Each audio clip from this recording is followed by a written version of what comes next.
nationalpolice.org. Under the clouds, every year millions of animals lose their homes and end up in shelters. Learn how to help animals in need of rescue and adoption at AmericanHumane.org and be a hero to our best friends in their worst times. The future depends on teachers who are reinventing the classroom and starting with on journeys that will change the course of history. Shape the future. Teach. Learn more and receive free support at teach.org. WWDB Philadelphia, the talk station. Good afternoon to the greater Philadelphia area. This is Toole Time Real Estate Radio on WWDB 860 AM. I'm Tom Toole. She's Sarah Time, and we both work at the Tom Toole Sales Group at RE/MAX Mainline, the number one RE/MAX team in Pennsylvania since 2018. And we are talking about housing affordability today. This is the first, drop in housing affordability that we've seen since 2020. We've also got some important conversation starters for real estate agents, and we're going to be talking about the most fun stuff to do in the month of October, Red October. It starts today. We're going to hit on that as well in the third segment. So if you get some value out of this, you'll like what you hear, make sure to subscribe to the channel, hit the bell for notifications, and if you want to schedule a call with our team about how to navigate this new affordability, you can do that with Sarah by clicking on the link in the comments. So Sarah, what's been your temperature on affordability with the clients that you're working with right now? It seems like the past week or so, the market's just kind of opened up a little bit. It's kind of unstalled from where it was for the month of September. What are you seeing in the field? Because there's some data here that backs up that there's demand coming back to the market this late in the fall. Yeah, I think there's always, regardless, like throughout the year, there's always some homes that are going to have like more competition than others. But there's, I've noticed some more wiggle room in certain scenarios, kind of paying attention to specific properties and finding when your in is to maybe be able to negotiate a little bit more has been pretty crucial. And then also for homes that just hit, if you know it's the right one, knowing like how and where to be, I guess, competitive to get things under contract. For sure. And I want to hit on that with you in a second, because Sarah's had some great case studies of some maybe buyers being a little more open-minded to making a deal because of affordability. I want to give you the data from Redfin. So this just came out last week that buyers on average need to earn $115,000 to afford the typical U.S. home. That's down 1% year over year. And that's the first annual decline since 2020, thanks to falling mortgage rates. And if you look at there's a lot of great charts here and different things. And the typical U.S. household earns $84,000. That's 27% less than what's needed to afford the typical home. And that was pretty interesting data to me. And I know we see kind of the same numbers around here in the greater Philadelphia area. When you look county by county, it comes in right around like $87,000. That the number here was $82,447 on average for Philadelphia, Pennsylvania. That includes the city, obviously. So are you seeing like buyers that they feel like there's just more options for them than where it was previously? Or tell me more about what you're seeing in the field, because this drop in rates, I don't think it's going to be like a light switch that gets turned on. Rather, it's going to be, oh, maybe I should be reconsidering a move. And there's a lot of sellers probably in this boat too. So what's like going on in your business the past 2 weeks? Obviously you put a couple homes under contract. That's great, but that's never the whole story. Right. I wouldn't say that I've had a huge surge of people who were out of kind of this on the back burner, out of the hunt, that now have come back because of the falling interest rates. But I feel like for people who have been looking, it's factored into maybe how much they want to put down, how much they want to find. Like I had a situation recently where, there wasn't going to be a mortgage taken out. And now maybe we were going to finance some because the rates dropped down a little bit, which would free up some cash to do some things to the home.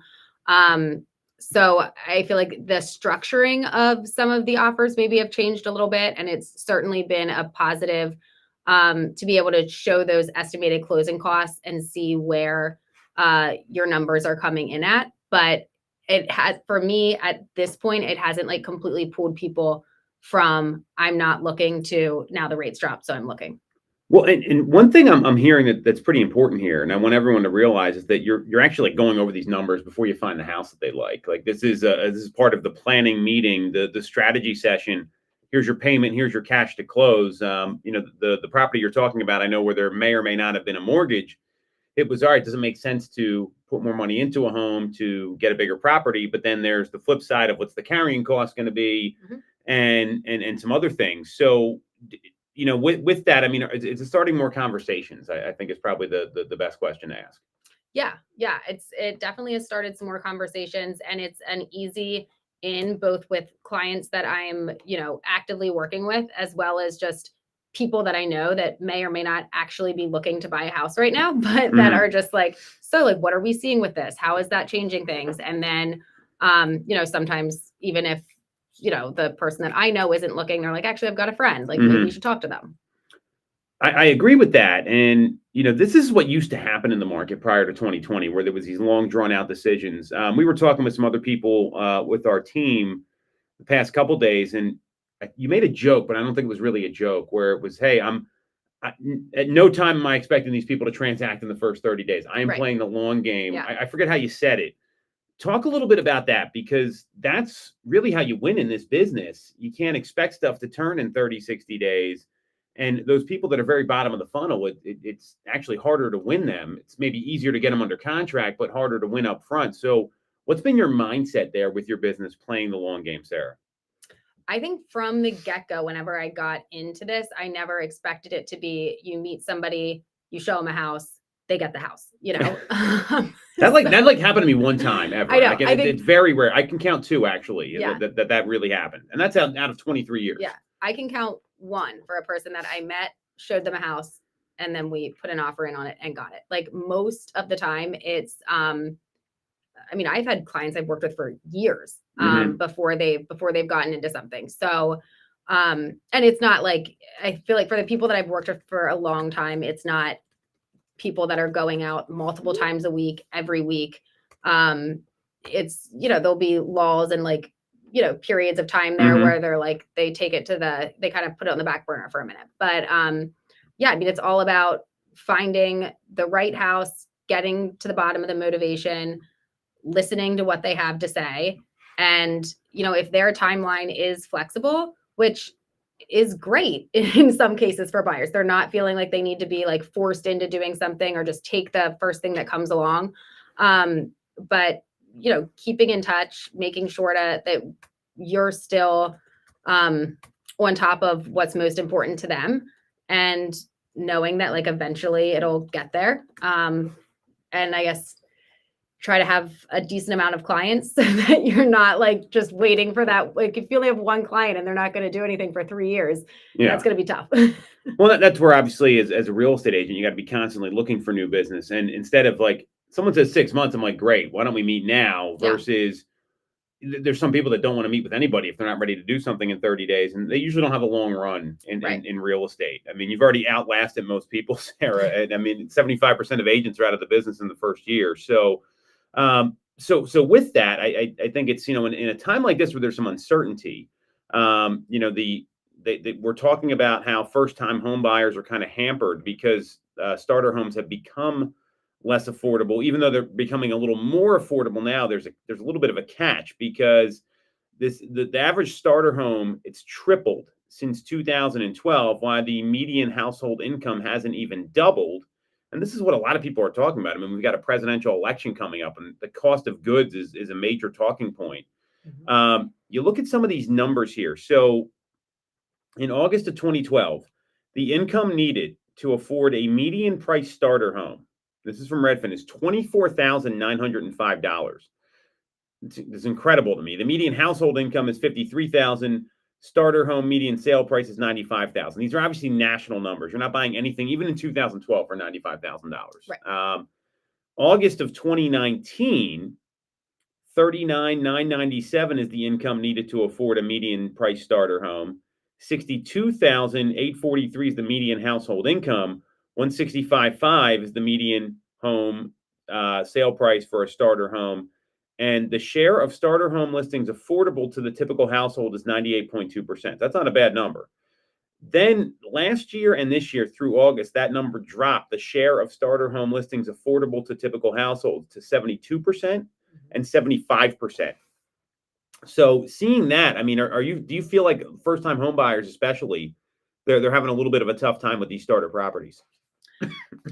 Yeah, I do. And I feel like in many cases, the first time home buyer is a little bit older too, right? Like there's somebody who has, rented, like they've been renting. I feel like things just like happen later in many cases. So like certainly you've got your pocket of people who are getting out there like in their 20s and are buying, but most of the time, like I've found many are like 30s or above.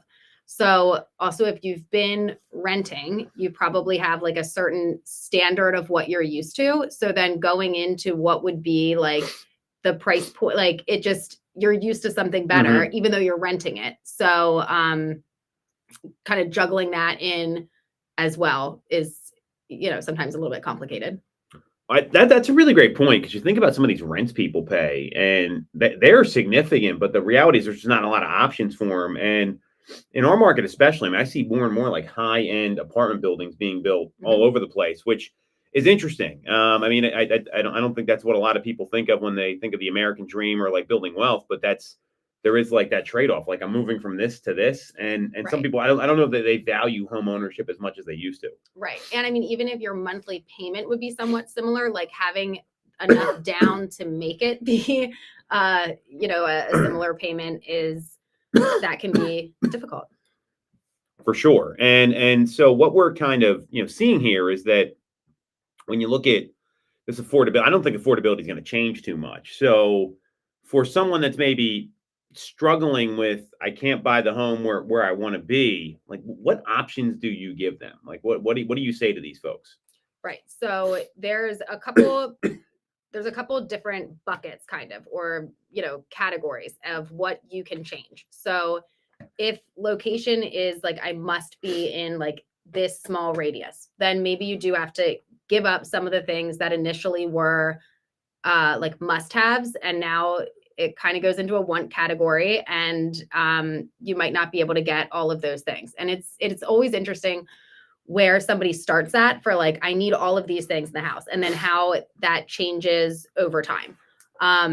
But if maybe like the square footage or the number of bedrooms or bathrooms or the outdoor space or whatnot is the more of the driving factor, then let's look a little bit outside of this specific area and see if that can still work with your commute, with your life, with everything, but that can get you the house. Another one is, so many people want something that is turnkey, or like, I guess I'd like paint a wall, and doing like major home construction is not for everybody. And for some people, it absolutely is worth to like, no, we're going to save up longer, or whatever. We're going to get into the turnkey. But if you're open to doing some projects over time, that can be a way to get into what eventually will be the ideal home for you, if you're willing to like, chip away at the projects. So I want to give a case study here, because this exact thing just happened to a client of ours, where you put them under contract, and it went from, I don't know that I want to do all this work, and I maybe I'll look at something that I can, it's going to have a higher upside to, and I don't think people see enough product anymore. And then this is like, you got to go out and look as part of this as well, because if you don't like what you're seeing as a buyer, or you're just like waiting for that perfect home to come on the market, and you're going to be really picky about seeing homes, you're never going to really get the feel for this. And I have two case studies I want to give here. This particular client of ours, they ended up revisiting a home they had originally said no to, and the opportunity I see in places, they were actually able to negotiate a lower price than what they would have had to agree to a couple weeks ago, because they watched the property, they got $25,000 under the asking price.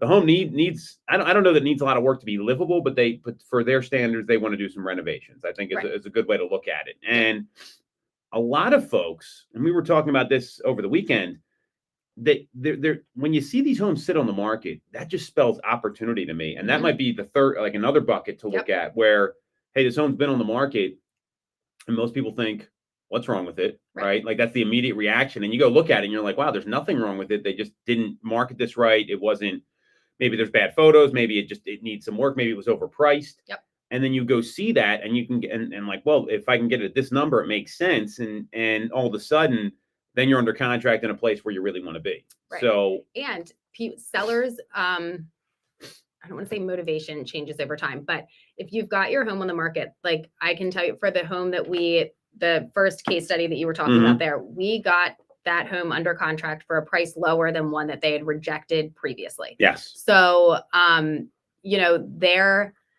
the seller may get into a situation where, okay, I know initially I wasn't going to take anything under this and I rejected offers at it, but like now it's not going. This needs to sell. So continuing to like keep tabs on a property, keep in touch with the agent, and put it in writing and see what they come back with.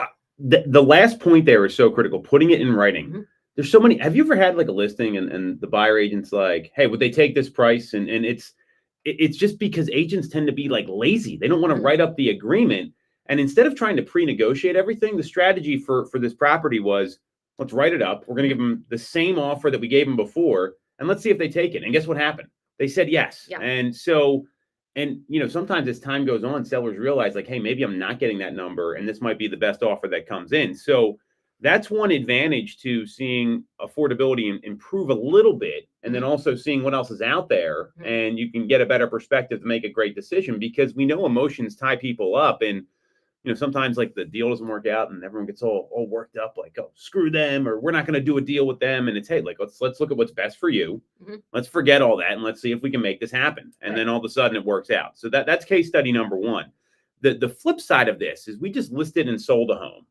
And I'm not sure if you're familiar with this one, Sarah. So the property was on the market like 90 or 120 days. And it's in a place where the homes were selling on average like 5 to 12 days. So why is this home not selling? Right.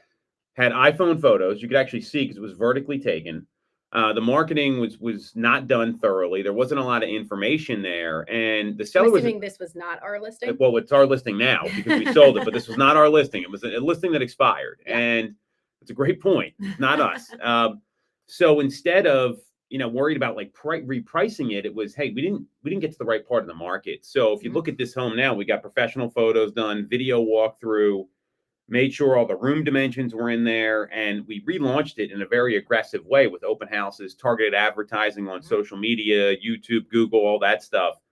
And we sold it for the same price it was on the market for 4 months. And the seller was like, wow, I can't believe this. And how many days did it take? 3 days.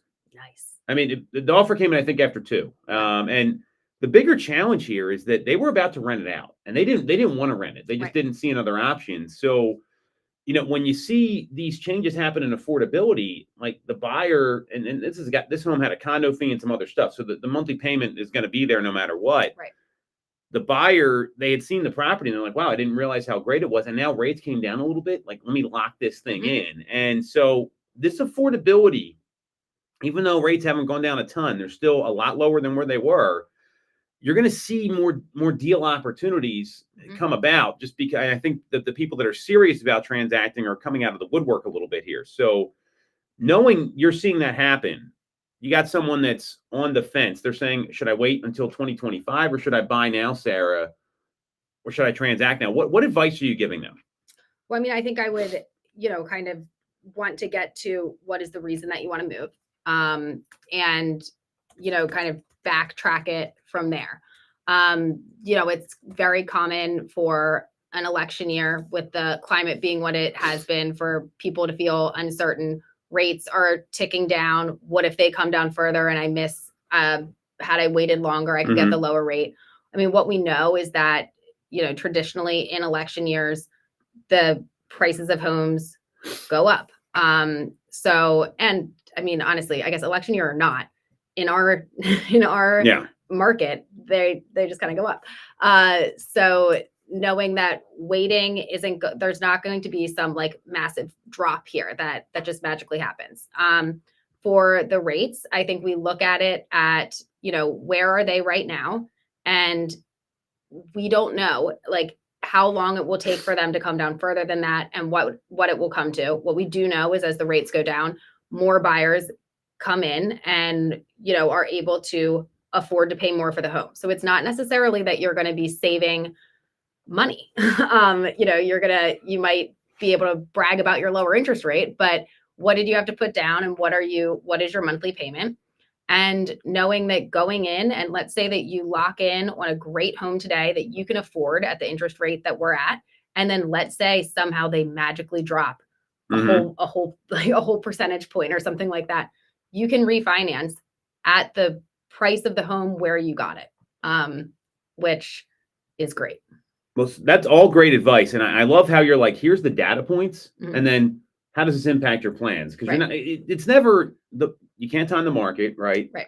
And even if you look at the projections of rates, so we have projections that were just revised from the Mortgage Bankers Association, Fannie Mae, Wells Fargo, and Moody's.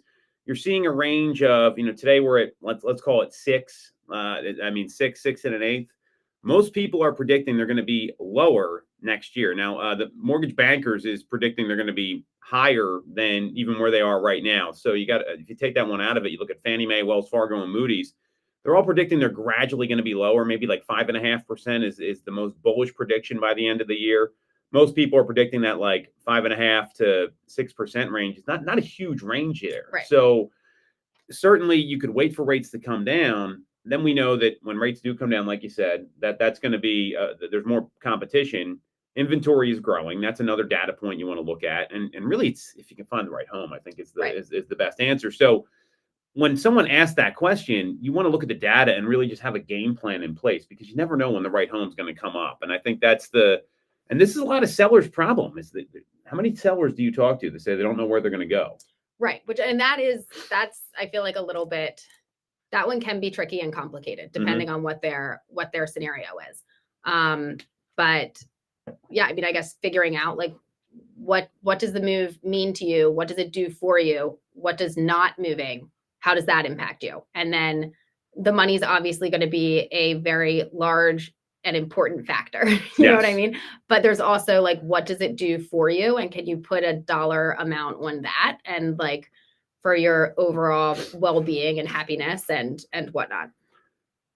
For sure. And the last question I got for you here, and then we can kind of talk about some conversation starters in the next segment, is you had we had a third case study we listed out here. Another home you put under contract Monday morning. It was actually 11:59 or 11:49. Is that what you told me on Sunday night? Yes. I can't believe you were even up then. I know I was not.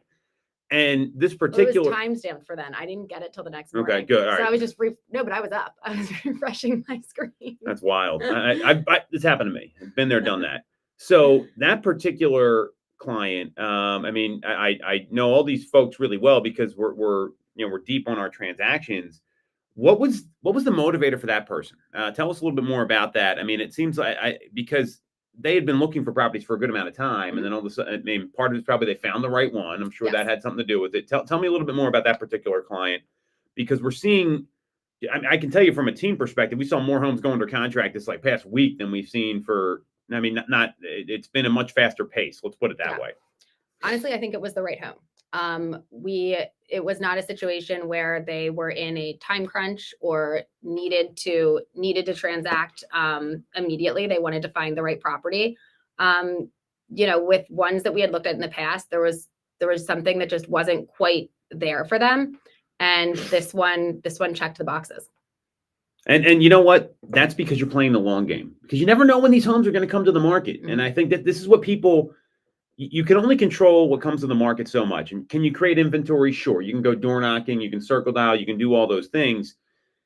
People are going to do things for their reasons, not yours. And we live in a pretty large area. It's not like we don't know everybody that lives in the greater Philadelphia area. It's the 5th largest metro market in the country. So if you're not actively looking, that's how you miss out on properties. And that's what I think. And how many homes did you show this particular person? I mean, you're working with them, what, about 6-7 months, something like that?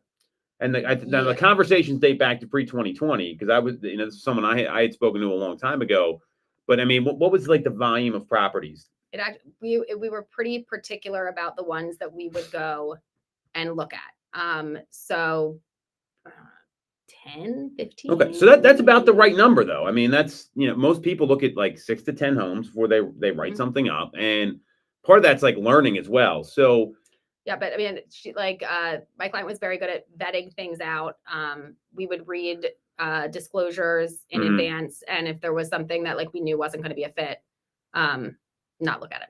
yeah, and that's a smart buyer, though, because there's some things that are going to be a non-starter no matter what happens, right? And it's almost worse than if you get there and you love it, but you know that there's things about it that aren't like there's not enough bathrooms, like or this doesn't have the the kind of location that I'm looking for. I mean, there's some things there. So what I'm really hearing is that there's a lot of good stuff to be looking at when it comes to real estate. If you're planning a move in the next 12 or 18 months, maybe have some conversations now and figure out what your game plan is so you don't miss the right opportunity. And this is going to be, planning and preparation. They end up getting you the result that you want. So right. And I think even if their timeline is out further, one, having those conversations with them so they know what to expect. And also, like, it's not a bad idea to go out and even if like if there's something that it's impossible for you to write even if the perfect house came up, but it would be impossible to write an offer today. What you want in a home can kind of change a little bit as you're working through the process. So getting out and starting to get a feel for what you like and what you don't like earlier just makes it that when you're ready, you've already got some of like that behind you, and more, you can do a more focused search and know more about what it is you want. Well said, Sarah. We're going to take a quick break. We're going to come back and talk about the keys to being massively successful in real estate next on Toole Time Real Estate Radio on WWDB 860 AM. That's perfect. Do this. Some events. We've been operating in the greater Philadelphia area for 40 years with a focus on smooth, easy access to my events are going to involve me sitting outside on my patio drinking. Wait, what? All my events, like, I'll put a fire outside. Put on television. Yep. And access to subsidized interest rates. Pre-approval is free, no costs or commitments. To learn more, visit our website at mymortgageamerica.com. It's funny about like we don't know everybody. Like wherever we are, like a public place, Maddie will be like, "Mom, who's that person?" I'm like, "I don't know. I don't know." Purchase your home with the personalized local service you find. That is funny. She warmed up at the end. That's how little kids are. They always get like that. Yeah. The brim was like covered in mud. Whether you have a license or What not, the hell did you call do? us today at 610-692-6976. She loves hanging out with boys too. Like it's so funny. She's like no friends that are girls. I'm Tom Toole of the Tom Toole Sales Group at RE/MAX Main Line. If you're thinking of becoming a real estate agent in the greater Philly area, I have a special offer for you. Our team did $165 million of volume in 2021, making us the #1 RE/MAX team in Pennsylvania and a top 1% team nationally. Our agents love us because we offer them a successful career, a great life, and an unbeatable culture. Agents who've been with us for at least a year average 30 plus sales. Even our brand new agents average 17 to 24 sales a All these year. like We bars offer that open proven like. systems and expert training. We help you set more appointments Yeah, in the city. I'm never gonna get. Now I here's know. the offer. It's not If like you don't have a real estate license yet, we offer some of these are real estate romantic. I'm gonna go there. scholarships, That's so one you thing. can get one for Right. free. Check it out at realestatescholarshipprogram.com. Bridget hates going there. She grew up there. Or She's visit like, the Tom "Oh, Toole Sales Group I don't at wanna go RE/MAX back Main Line at tomtoole.com.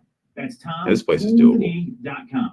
Get more out of your real estate career. Oh, is that in Real Suburban estate Square? golden No, this is rule. the Taqueria You always on, get Main more Street. when you work with Oh, Tom okay. Toole. Yeah, I mean, If you're mortgage, you shouldn't have to Suburban sell Square is your like- research just to Well, get isn't that a what's rate. the And Mortgage America, we've been that helping you with Rosa? philosophy for 35 years. Rosa? Low rates, I don't know. Oh, the tequila Rosa. Yeah, I know. Yeah, Yeah, yeah. Yeah, that's we haven't been there yet. We gotta go out like without the kids. We haven't done that in like I can't remember last time. You guys got like a sitter that can like watch Maddie? So, yes, we can get one.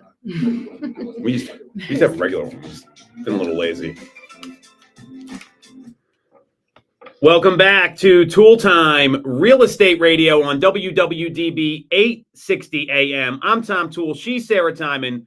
And we both work at the Tom Toole Sales Group, the #1 RE/MAX team in Pennsylvania since 2018. And we are going to be talking about the easiest thing you can do to be massively successful in real estate, thanks to my pal, Jimmy Mackin. And we're also going to be talking about, it's like spooky season, October. It's not too cold yet. There's a lot of fun stuff going on locally, and we're going to go over our favorite things to do in the month of October in the greater Philadelphia area. So if you like what you hear, you get some value out of this, make sure to subscribe to the channel, hit the bell for notifications. And if you want to schedule a call with our team, you can do that and talk to Sarah about how to navigate the current market with the link in the comments. So Jimmy Mackin, I know we talk about him a lot in our trainings all the time. He's the CEO of Curator. He came out and said something that if you want to be massively successful in real estate, you've got to be talking to people. And in order to do that, you need to leverage conversation starters. So I wanted to go over some conversation starters that will work, because what I found is there's a tendency of real estate agents, they call you and they say, hey, Sarah, I'm checking in to see if you and Eric are still thinking about making a move, or I'm checking in to see if you're maybe thinking about selling. And all that says is like, are you ready to transact or not? And there's very little value there. Mhm. So I know you're not doing that. Tell me a little bit about what you're talking about with people right now. I'm going to get a little more tactical, but I want to hear from someone that's a practitioner in the field that's selling homes on a regular basis. What are your talking points right now? What are some of your conversation starters that you're using with your clients? Yeah, well, I mean, the rates are certainly an easy one to touch on. If it's clients that I do have a good idea of what it is that they're looking for, I don't know if this is exactly the answer that you would be looking for, but I like There's no right answer here. This is what's working. Yeah, I like to pull a couple of specific properties that I've looked at and kind of vetted and like made sure, because I mean, people are on the auto searches, and like you need that so that real time they're getting stuff coming in. But I like to pick out ones that really kind of like stick out to me as a good fit, and call and say like, hey, I just shot this one over to you in an email, or I just texted this one over to you, and kind of get the ball rolling on like a specific property that maybe they didn't notice yet. And then have like details on it for like, hey, this one's been on the market for 44 days, and kind of clue them in on exact properties. I mean, that only works for people who I've been in communication with and kind of have a good idea of what they're looking for, but it's a good way to kind of reinitiate if we haven't spoken, in like a couple weeks. I heard you do this today at the office, and that is an excellent conversation starter, because what you're doing there is you're giving them something of value, right? And it from what I heard of the conversation, I was also making calls at the same time. So correct me if I'm wrong, but it was, hey, I don't know if this is going to be for you. Here's some properties that are out there. And you gave a good rundown of like, they've had a number of price adjustments. Like that is very value based. And what was the reaction on the other end? I only heard one side of the conversation. Yeah, it was good. She is going to drive by and take a look. Because it is one where it is still listed above where, we would want to be, but rather than just completely rule it out, given the days on market, given the price adjustments, it doesn't hurt to take a look and to write something under, or for me to have a conversation with the listing agent just to kind of take a temperature on it.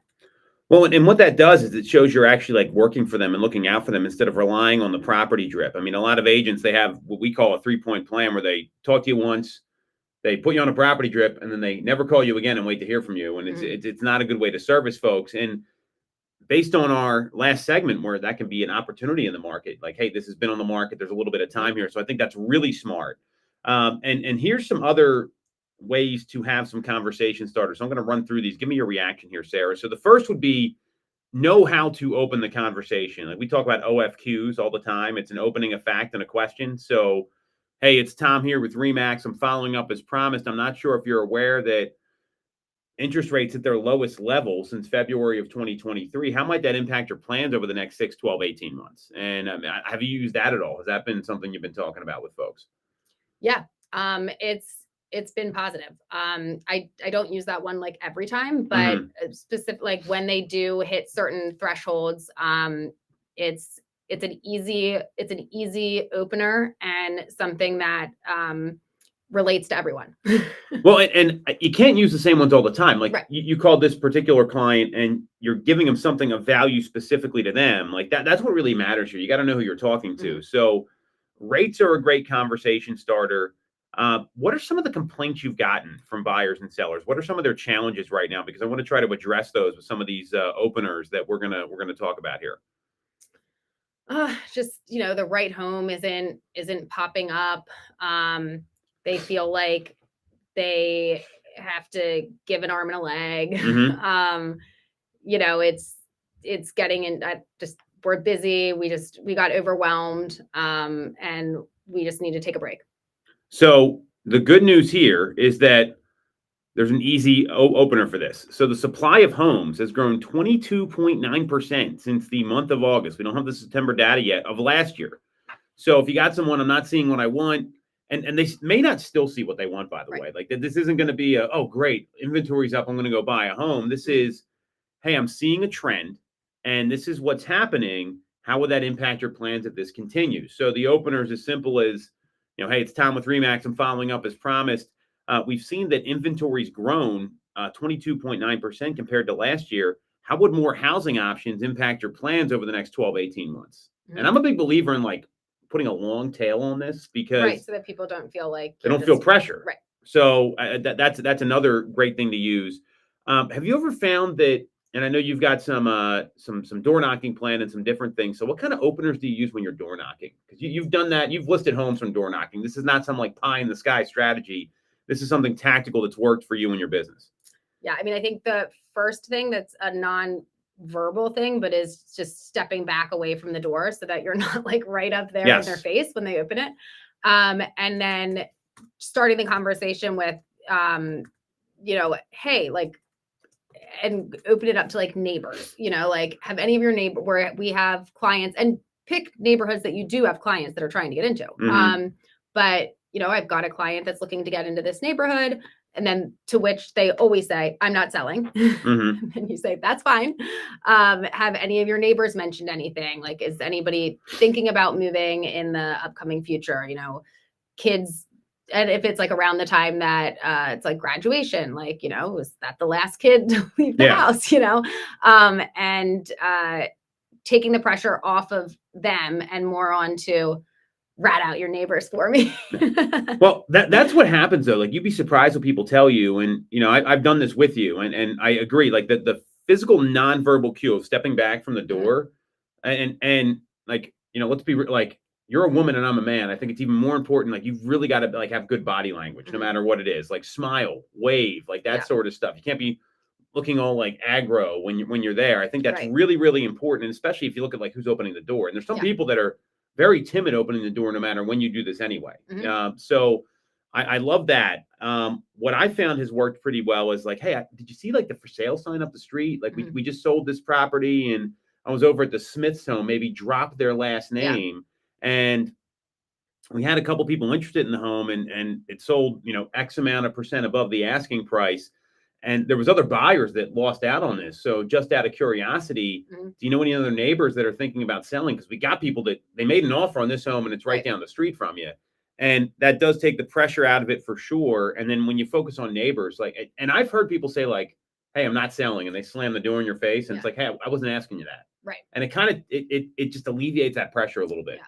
Right. And then oftentimes after it's just like, it's interesting after the initial response of like, I'm not selling. And then you get talking about other things and they're like, well, this is what we're kind of like, eventually, like, as long as you're having a, real conversation with them, they'll mention timelines for themselves. And, and at that point it's like, oh, well, would it be helpful if I set you up with, like a monthly or a quarterly email just to give you like tabs on what's going on in your neighborhood, just so that you're informed. And just, giving them things that are valuable and could be helpful for them if and when down the line they do want to, make a decision here.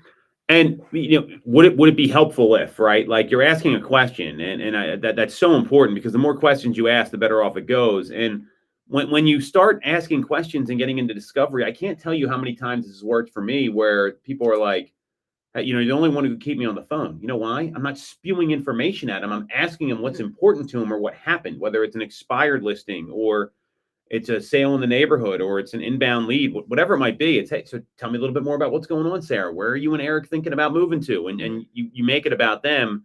That's why this works for you, because you're asking questions, not just telling them like how great you are. I've got some other conversation starters here that might help as well. So if buyers, talk about, oh, I get beat up by competition, or I don't want to compete. That's a common one. Well, hey, showings are down 13% year over year. So how would less competition impact your real estate plans? Median pricing's up 7.6%. A lot of home sellers I found, or just homeowners, I should say, they're surprised by what homes are selling for in their neighborhood in some cases. Have you seen that when you've been in like open houses and door knocking and doing all those things? Yeah, certainly. Even with, because if you're not like actively in this, doing this, or not that you need to be in the real estate industry, because there's a lot of people that just like monitor Zillow all the time, even if they're not looking to move, but that's something that interests them and they like to look at it. But if you are not somebody that's tracking it, people will be very surprised by, oh, they listed it at this, and then like, wait, they got more, So yeah. So I mean that, and that's, again, it's value based. You're telling them what's going on. Any other conversation starters you're utilizing right now? Anything else you're talking about? Because a lot of this is like data, like and talking about how it impacts what's going to go on with them. Because most people don't really know about real estate unless they're like in the market. Right.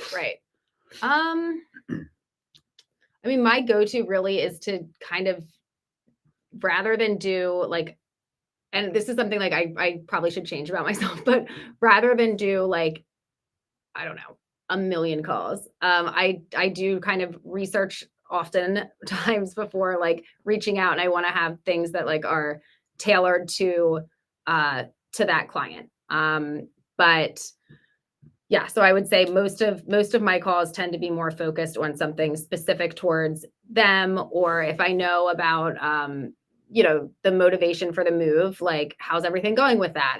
Did you figure out what's going to happen like with your mom yet? I know like I've got one client that they're kind of trying to figure out, do we need to get something where she can move in with us, or can we get something that has like a guest house? And then, just keeping tabs on how everything's going. But see so we could all make more phone calls, right? I can make more phone calls. That's not the starter there of, hey, how's it going with so-and-so? How's the, whatever's going on. I had this conversation literally on the way over here with somebody where there was a medical issue happening, and hey, it wasn't even about real estate. It's like, hey, how's so-and-so doing? How did it go? Yep. That's a great conversation starter, because one, it shows you care about the person and it's not about the property. And that goes a long way in building trust. So right. You shouldn't stop doing that. I mean, if anything, it's, do both. Right. But that's a really great piece of advice there. And it's probably why you're able to connect with people, because when you typically get somebody, they're going to transact with you. So I love that. I think that's really important. And the thing about these OFQs is that you can tailor this however you want to. I think the format's what matters. Like, hey, it's blank with blank, right? That's the opener. That should be the opener every time, right? Unless they like know it's you when you call. I'm following up as promised, right? The same script. You've heard me say that probably like thousands of times. So like, it's like, oh, here's Tom again saying the same thing. But then give some sort of like piece of value, or like you can give value in different ways. Like there's emotional value, then there's market value. So you're talking about emotional value as well, and then just asking a question about, hey, so tell me what's going on. And if you can do that, remember, it was Steve Passanelli talked about this, where there was 3 types of value you can give. I got to see if I can find the note on this here. Then we'll take a quick break. But there's, I'm going to have to look at my extensive notes. Here we go. I got it. Boom. All right. So there's emotional value, insight value, and tangible value, right? So emotional value, we just talked about. That's what Sarah's doing in a lot of these cases, which is why it works. Insight value is, hey, this happened and here's what it means. Then tangible value is the property specific stuff you were talking about. Those are the 3 reasons why people want to hear from you. So if you're using emotional value, insight value, or tangible value, that's going to help you have a better conversation than if you're just like trolling for business, which is what a lot of agents do. Right. So we're going to take a quick break. We'll cut it right there. Good stuff. And we're going to talk about the best October events in the Philadelphia metro area next on Toole Time Real Estate Radio on WWDB 860 AM. Is Red October a Phillies thing? Yeah. Okay. I don't know how like all the red baseball teams that are out there, how they coined this. Like, it's like insane to me. We are here in your community and ready to serve with fast settlements, low down payment options. What is this? First-time home buyer They're actually doing like a tour, so I'll explain all that. Free, no costs or commitments. For more This will information, be quick. We'll just do like a couple things and I'm done. mortgageamerica.com or give us a call at 610-439-8000. We're your welcome. You know who we should have asked for spooky advice? The #1 RE/MAX Angela. team in Pennsylvania with Right. over So I invited her. She's like, I got 165 plans. million She's in going from volume Monster in Mania or 2021. something. I'm Tom Toole, and our team Oh, has she would know achieved all that the kind of best things. success by being You a seen her great place purse? to work with and to work for. No one knows Greater Philly better than we do. We know real estate, but more importantly, we're real people. We hire the best agents and we give It's them cool all for the like a tools month, to but then- succeed. Even our brand new agents sell 17 to 24 Do your kids know what they're homes going to a be for year Halloween yet? because our team delivers the best Leo's experience got this like in real hazmat estate. suit. Teams They opened a deliver Spirit better Halloween experience right than where the old Bed Bath and individuals. Beyond used to We're be. the real estate team in the country. We were We PJ call it Wilhan's, AAA and service, like the wait was where like you forever. advocate, So like ally, we and took him over advise. there one night. Because Yeah. this isn't a transaction to us. and, It's a relationship. If you're so buying he- or selling a what- home, call the Tom Toole sales group at Gina's gonna be a RE/MAX cheerleader, line at Eagles cheerleader, 610-692-6910. shocker. Bring out a vampire. Visit TomToole.com. She's That's nuts. Tom She's like, I'm gonna be vampire Bryce Harper. Sell your home for more, and remember the What about real Maddie? estate What's she gonna golden be? rule. She's going to be a You seagull. always get more No, that's when pretty you work with Tom Toole. Throw Not some a- French fries in it. Yeah. My mom's making a costume. All right, all right. Welcome back to Toole Time, Real Estate Radio on WWDB 860 AM. I'm Tom Toole. She's Sarah Timon. We both work at the Tom Toole Sales Group at RE/MAX Mainline, the #1 RE/MAX team in Pennsylvania since 2018. And we are talking about the best October events in the Metro Philadelphia area. You'll want to make sure you listen until the end here because we got a killer one that everyone's going to like. So if you like what you hear, you get some value out of this, make sure to subscribe to the channel, hit the bell for notifications. And if you want to talk about how you can transact in October, Sarah can help you with that. Schedule a call with her with the link in the comments. So Sarah, October is here. What's your go-to stuff here for you, your family? You pick. I mean, we got a whole bunch of stuff to talk about. Yeah, I mean, I like doing like orchards and getting pumpkins and picking apples and Do you ever make any like pies, or you just eat the apple? Like, what happens with the apples afterwards? yeah, I feel like we've done some good apple sauces. That's pretty good. I'm a big fan of apple pie, apple crumbles, apple crisps. That's a lot. So many that's a lot. things to do with apples. How about them apples? All right. So where do you go to get apples? Where's your go-to spot here? So I think probably Lynn Villa would be where we'd be most likely to go to, unless if we're back in Lancaster, and then maybe Cherry Hill Orchards. Okay, very cool. So Linville Orchards, they're in Media. They do have a lot of apples there. What I find though is the Honeycrisp is always picked over. You can never get the Honeycrisp apples. You got to settle for the secondary apples. I'm a big Right. fan of the Honeycrisp. I don't know about you. They're delicious. So Lynn Villa, great place to go. They also have like hay rides. We do some events there with our team, which is pretty cool. So there's some other stuff going on.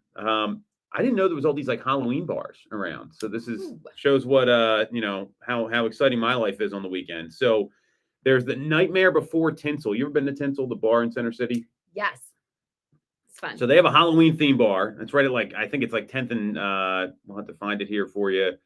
Tinsel, just Google it. That's going to be your best bet. If you want to get the crap scared out of you, I'd go to the Bates Motel. Have you been to these haunted houses? I have not been to the Bates Motel. So we went there years ago, and it's literally like you're walking through there, just getting scared, like left and right. Like Yeah. it was. My wife just screamed the entire time. Like Yeah. my eardrums were shot. Yeah. I think that's the scariest place around out of all of them. But you know what the best thing to do in October is? Watch the Philadelphia Phillies in Red October. So they have a bus tour going on this week. Just Google Red October events.